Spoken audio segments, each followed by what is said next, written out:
Assalamualaikum warahmatullahi wabarakatuh.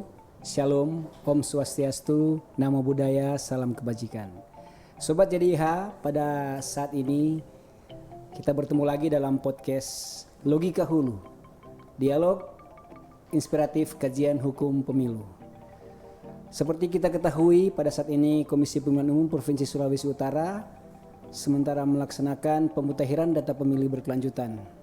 Untuk itu topik kita pada saat ini adalah kita akan bersama-sama berbincang-bincang mengenai pelaksanaan pemutakhiran data pemilih berkelanjutan. Dan pada saat ini kita sudah kehadiran seorang narasumber, Ketua Divisi Perencanaan Data dan Informasi, Ibu Lani Ointu. Kita sapa dulu narasumber kita pada saat ini. Apa kabar Bu pada saat ini? Baik Bapak Glenn. Ya, ini kelihatan senyum yang penuh semangat dari narasumber kita.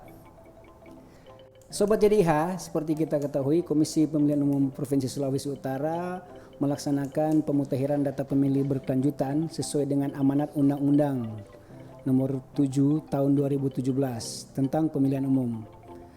Tapi dalam rangka kita lebih memahami dan lebih kita mengetahui, marilah kita akan berbincang dengan narasumber Ibu Lani, apa saja dasar hukum yang melandasi pelaksanaan pemutakhiran data pemilu berkelanjutan ini, Bu?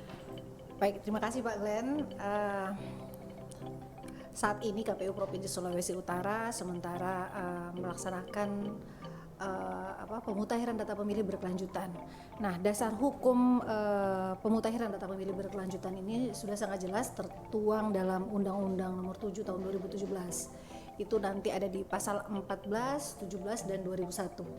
Dan kemudian ada dalam juga PKPU Nomor 6 Tahun 2021. Itu sudah jelas mengenai dasar hukum pemutakhiran data pemilih berkelanjutan.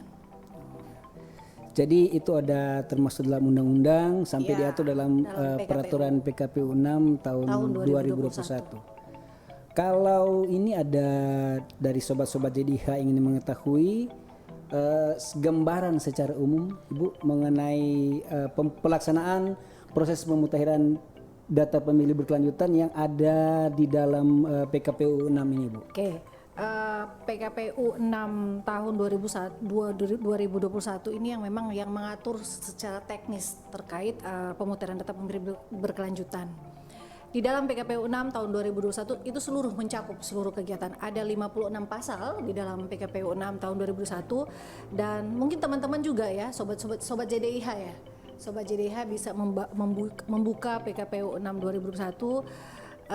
Semua proses tentang pemutakhiran data pemilih berkelanjutan mulai dari proses input data, pemutakhiran sampai dengan rekapitulasi ada di dalam PKPU yang diatur di dalam PKPU 6 tahun 2001. Bagaimana pelaksanaan atau proses yang dijalankan baik dari tingkat kabupaten kota sampai ke provinsi? Oke. Jadi proses pemutakhiran data pemilih berkelanjutan ini yang diambil data pertama itu adalah data pemilu atau pilkada terakhir. Nah, kebetulan KPU Provinsi Sulawesi Utara melakukan pilkada terakhir di tahun 2020.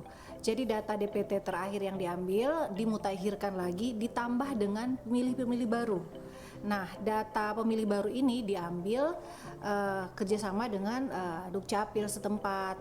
Teman-teman KPU Kabupaten Kota bahkan melakukan koordinasi bukan hanya dengan Dukcapil, dengan stakeholder inti ya, namun juga bekerjasama dengan sekolah-sekolah negeri khusus untuk yang kelas 2, kelas 3 SMA itu ya, karena memang mereka rata-rata usianya sudah 17 tahun. Kemudian dengan sekolah-sekolah, kemudian kemarin karena memang sempat ada pandemi COVID, salah satu juga kita juga mengkoleksi data yang TMS, itu langsung dijemput ke kantor-kantor kelurahan, kerjasama juga mereka koordinasi dengan kepala lingkungan atau pala lingkungan gitu ya, kalau ada di khusus di Sulawesi Utara, mereka mendapatkan data secara langsung yang meninggal sehingga mereka dapat men-TMS-kan pemilih yang sudah tercatat di dalam DPT Pilkada sebelumnya. Nah, kira-kira begitu gambaran proses pemutaran data pemilih berkelanjutan yang sementara dilakukan oleh teman-teman KPU Kabupaten Kota. Nah, dan KPU Provinsi Sulawesi Utara tentunya juga sebagai koordinator ini melakukan rekapitulasi tetap setiap sebulan sekali, namun kami melakukan koordinasi dengan stakeholder setiap 6 bulan sekali. Khusus untuk teman-teman KPU Kabupaten Kota, mereka melakukan koordinasi dengan stakeholder setiap 3 bulan dan melakukan rekapitulasi di setiap bulannya. Demikian. Dalam hal masukan dari pihak-pihak luar, apakah KPU Provinsi Sulawesi Utara membentuk sebuah wadah atau badan atau koordinasi semacam apa, Bu? Ya, tentu kita juga melakukan forum koordinasi dengan para stakeholder. Salah satunya ada Dukcapil, kepolisian, TNI, Dinas Pendidikan dan Kebudayaan, Kanwil Keagamaan, Kementerian Keagamaan ya, ini terkait dengan pemilih-pemilih pemula yang ada di sekolah keagamaan, kemudian dengan sekolah-sekolah umum. Nah, untuk TNI Polri juga tentu kita tetap koordinasi karena memang ada juga masukan-masukan terkait pemilih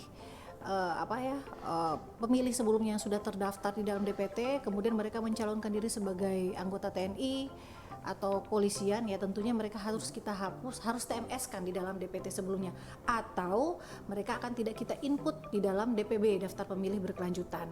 Atau juga ketika mereka sudah pensiun sebagai anggota kepolisian, TNI Polri, itu kan wajib kita TMS kan, dan mereka dicatat sebagai pemilih baru di dalam daftar pemilih berkelanjutan.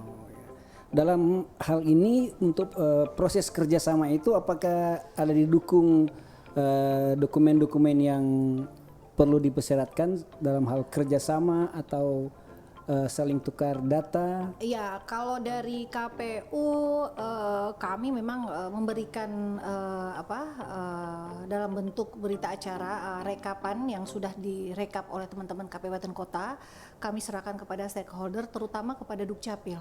Karena tentunya mungkin Bapak Ibu sekalian juga memahami bahwa data-data yang dikolek langsung yang kita terima dari sekolah-sekolah ini biasanya juga harus kita verifikasi. Banyak memang sudah yang tercatat sebagai pemilih yang sudah 17 tahun, namun tentunya di lapangan mereka belum memiliki KTP elektronik, sehingga data dokumen tersebut harus kami serahkan kepada Dukcapil agar kami berharap juga Dukcapil segera dapat menerbitkan KTP elektronik terhadap yang bersangkutan. Kira-kira begitu. Dalam hal ini, Bu, kalau kita melihat progres kerjasama itu, memang mungkin dari tingkat KPU Provinsi sudah melaksanakan kerjasama dengan Departemen Agama atau dengan Dinas Pendidikan dan Capil. Apakah itu juga akan ditindaklanjuti dalam sisi hierarki KPU Kabupaten Kota? Kami berharap harus segera ditindaklanjuti oleh teman-teman KPU Kabupaten Kota.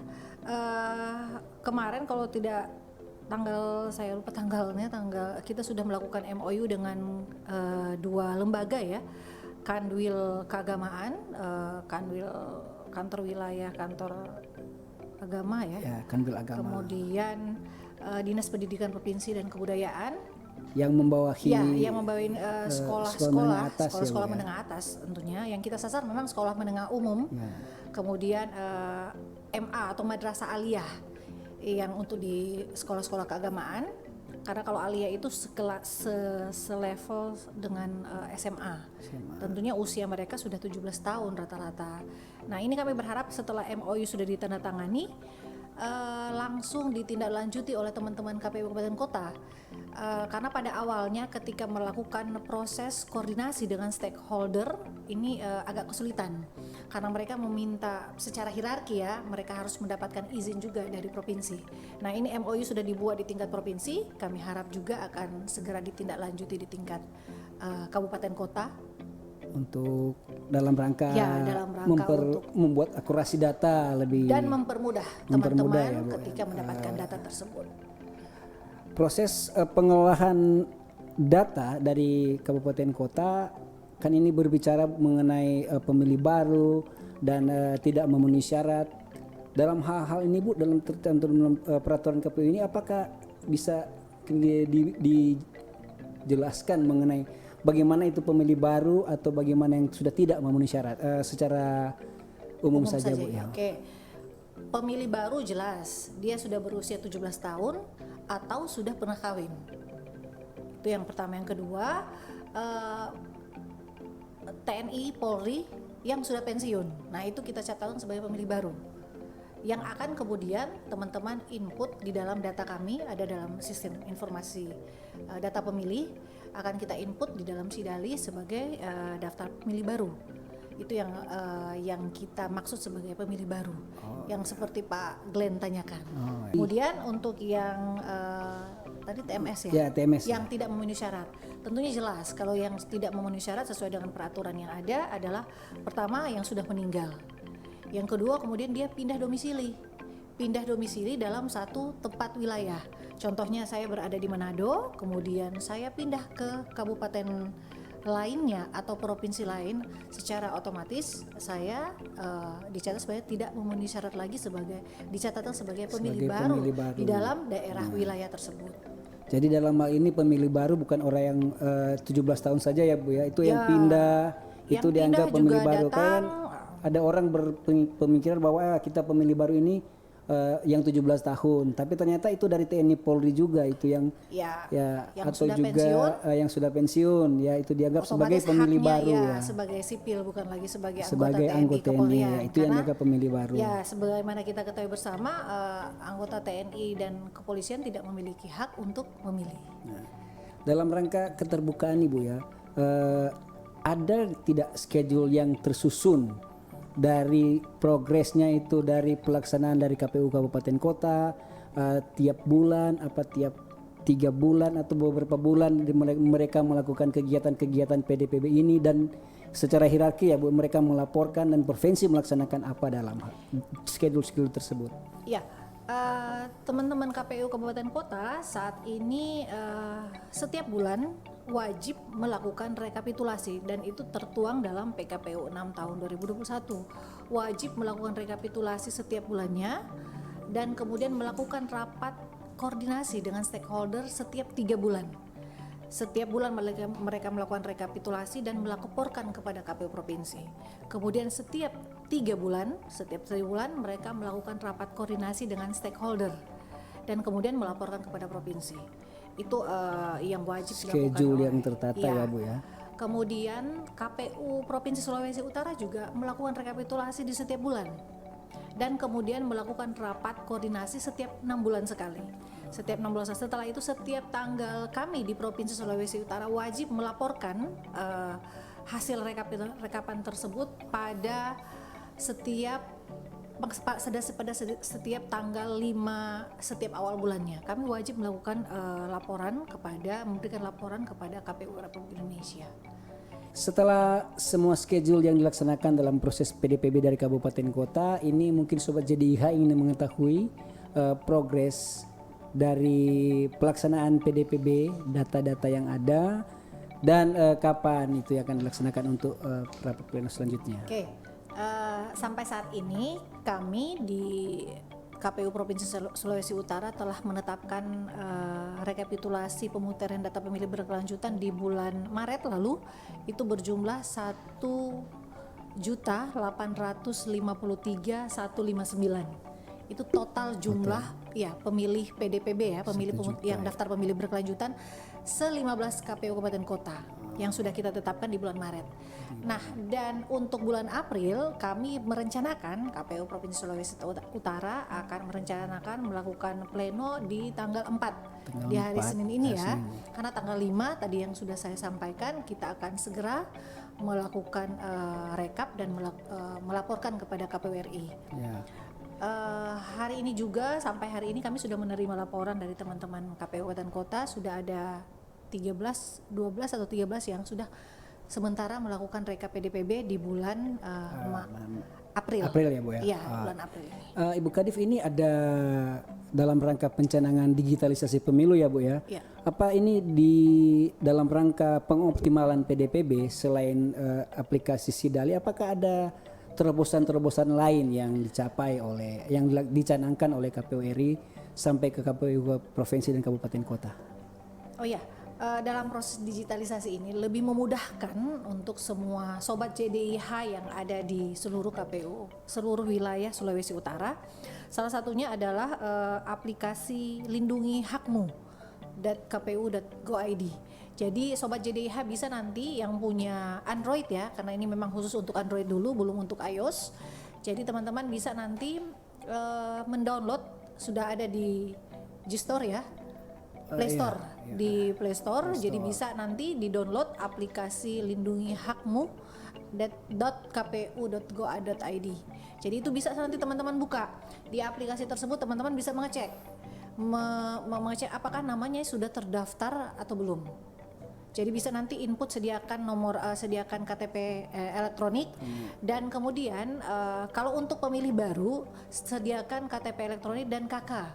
Karena ini untuk memverifikasi kembali data-data sebagai pemilih baru yang baru akan mendaftar.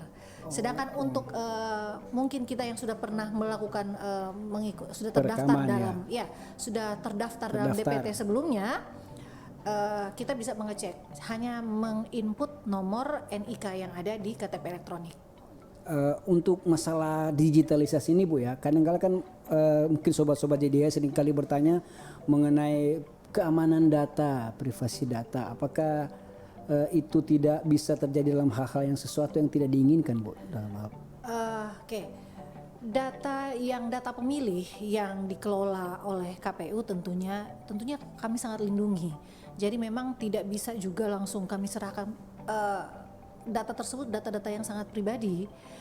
Bahkan untuk penyerahan data kepada stakeholder saja kami lindungi dengan apa? Salah satu cara adalah menutup tanda bintang di nomor NIK sebanyak 8 tanda bintang sehingga tidak bisa diakses oleh orang. Ini kan contohnya banyak hal-hal yang tidak diinginkan terjadi ya ketika data-data pribadi itu digunakan. Nah tentunya KPU juga sudah melakukan hal tersebut. Tidak dengan serta-merta itu data bisa keluar ya Bu ya. Data itu bisa di-share oleh orang lain atau kemudian data tersebut bisa diambil dan digunakan oleh pihak-pihak yang tidak bertanggung jawab. Jadi ini sudah trusted application ya Bu ya. Ya, kita berharap juga sobat JDIH semua yang ada di seluruh Sulawesi Utara dapat mendownload aplikasi tersebut dan mari kita sama-sama mengecek sebagai bentuk kesadaran kita berdemokrasi. Oh, ini memang sobat JDIH itu ada satu yang lebih mudah lagi ya untuk kita dalam rangka kita mengetahui apakah kita terdaftar atau tidak. Itu salah satu terobosan dalam rangka digitalisasi ya Bu ya. Ya, kami berharap di tahap awal ini seluruh masyarakat yang memang sudah 17 tahun ataupun sudah terdaftar dalam DPT sebelumnya bisa penuh dengan rasa kesadaran diri bisa mengecek data tersebut. Ada tidak saya sudah terdaftar atau belum? Jika merasa belum terdaftar, silakan bisa input data ataupun memang kalau masih terkendala dengan penggunaan aplikasi tersebut, bisa nanti langsung mendatangi KPU setiap KPU kabupaten kota yang ada di wilayahnya masing-masing. Oh, jadi itu di tingkat kabupaten kota sampai tingkat provinsi membuka ruang untuk melaporkan diri apabila belum terdaftar dalam data pemilih. Jadi silakan nanti datang ke kantor-kantor masing-masing KPU masing-masing yang ada di wilayahnya. Contoh kalau Pak Glenn-nya di daerah Minahasa kemudian masih terkendala, ternyata ketika dicek di dalam aplikasi tersebut nama saya belum ada, bisa nanti datang ke KPU Minahasa. Nanti teman-teman KPU Minahasa bisa nanti membantu Pak Glenn untuk lakukan pengecekan bahkan penginputan sebagai pemilih baru yang belum terdaftar di dalam daftar pemilih berkelanjutan. Ya, satu visi yang sangat baik memang untuk dalam rangka pemutahiran data pemilih berkelanjutan. Nah, sobat JDIH pada saat ini juga ada yang sering bertanya-tanya Bu, apakah data pemutahiran data pemilih ini yang kita laksanakan sekarang ini, apakah itu akan dipakai dalam pemilu 2024 nanti Bu? Ya, tentunya kami berharap karena sesuai dengan amanat undang-undang data ini kan dimutakhirkan. Ini data dari pemilu pilkada terakhir ya. Pemilu ada yang pilkada, ini pilkada karena teman-teman KPU kita melakukan pilkada di 2020 lalu. Data ini dimutakhirkan terus. Kami rawat data tersebut. Ada yang MS, ada yang TMS. Kami berharap juga ini akan digunakan dalam pemilu 2024 lalu.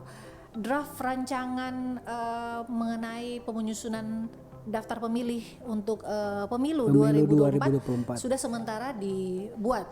Namun rancangannya baru salah satu pasal itu adalah daftar pemilih berkelanjutan ini yang akan nanti disinkronkan dengan DP4. Oh ya. Jadi itu sudah sementara dirancang, nanti akan ditetapkan, tapi itu mereka disinkronkan lah Ya, dengan nanti PDPB ini ya Bu. kita menunggu saja dari regulator dalam hal ini KPU RI yang nanti akan mengeluarkan PKPU aturan teknis, dan kami berharap memang data pemilih berkelanjutan ini yang akan digunakan untuk pemilu di tahun 2024. Dari sisi pelaksanaan dan proses dan semua itu mungkin banyak kendala-kendala ya Bu ya, yang dalam hal ini dalam tahapan pemutakhiran data pemilu berkelanjutan. Secara generalisasi saja atau secara umum saja itu mungkin ada kendala-kendala apa Bu yang signifikan dalam pelaksanaan pemutakhiran data pemilu berkelanjutan ini? Soal kendala tentunya banyak kendalanya. Yang pertama tentunya adalah proses verifikasi faktual. Teman-teman KPU Kabupaten Kota setelah menerima data tidak serta-merta juga mereka langsung input data tersebut. Tentu ada proses cross check.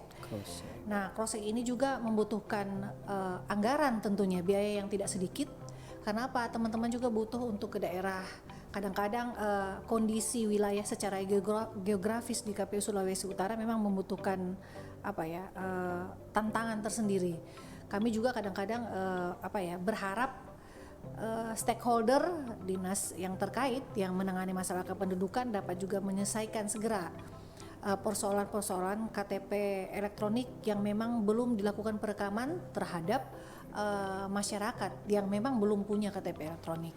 Itu saja memang kendala dari kami, namun selebihnya kami berharap teman-teman KPU Kabupaten Kota tetap semangat melakukan proses pemutakhiran data pemilih berkelanjutan. Memang tidak gampang, namun inilah bagian dari tupoksi teman-teman kita semua tentunya di KPU Provinsi Sulawesi Utara, khususnya teman-teman di Divisi Perencanaan Data dan Informasi. Memang dalam satu hierarki ada kendala-kendala yang mampu diselesaikan. Jadi mungkin hubungan dengan stakeholder lebih baik ya Bu, harus lebih baik lagi. Itulah mungkin memang dinamika. Nah Sobat JDIH, itulah mungkin bincang-bincang kita di saat ini, apa saja dan bagaimana pelaksanaan PKPU 6 tahun 2021 ya Bu, tentang pemutakhiran data pemilih berkelanjutan. Itu ada salah satu bincang-bincang yang katakanlah memang sangat bermakna karena dipimpin langsung oleh Ketua Divisi Perencanaan dan Informasi KPU Provinsi Sulawesi Utara ini. Jadi untuk saat itu, sebelum mengakhiri pembicaraan kita pada saat ini Bu, apa harapan Ibu? Apa masukan atau misalnya ada buat teman-teman JDIH atau sobat-sobat JDIH dan seluruh penduduk yang berada di Sulawesi Utara dalam rangka mensukseskan pemilu, dalam hal ini pemutakhiran yang lebih khusus lagi pemutakhiran data pemilu berkelanjutan Bu? Ya, harapan kami sederhana, tetapi saya berharap seluruh sobat JDIH, seluruh masyarakat Sulawesi Utara terdaftar dalam pemilu 2024 dan akan menggunakan hak pilihnya. Itu saja. Memang dari tadi agak panjang lebar Sobat JDIH kita berbicara, tapi closing statementnya Ibu ini memang begitu pendek tapi begitu bermakna. Oke Sobat JDIH, ini demikianlah pada saat ini podcast kita untuk hari ini mengenai pemutakhiran data pemilu berkelanjutan. Kami sangat berterima kasih atas kehadiran dari Ibu Lani Ointu selaku Kadif Perencanaan Data dan Informasi Provinsi Sulawesi Utara. Lebih kurangnya dari hulu sampai hilir, kami berharap apabila ada kesalahan atau salah kata atau salah ucap ya, kami dari tim JDIH KPU Provinsi Sulut mengucapkan dan menyampaikan permohonan maaf yang sebesar-besarnya, tapi dengan harapan bahwa kita tidak lelah dalam langkah penyuksesan pemilu. Kita sering-sering berkunjung ke JDIH KPU Sulawesi Utara. Sampai di sini dulu. Selamat beraktivitas, salam sehat, salam demokrasi bagi Sobat JDIH semua. Kiranya kita berperan bersama-sama untuk menyukseskan pemilu tahun 2024. Terima kasih.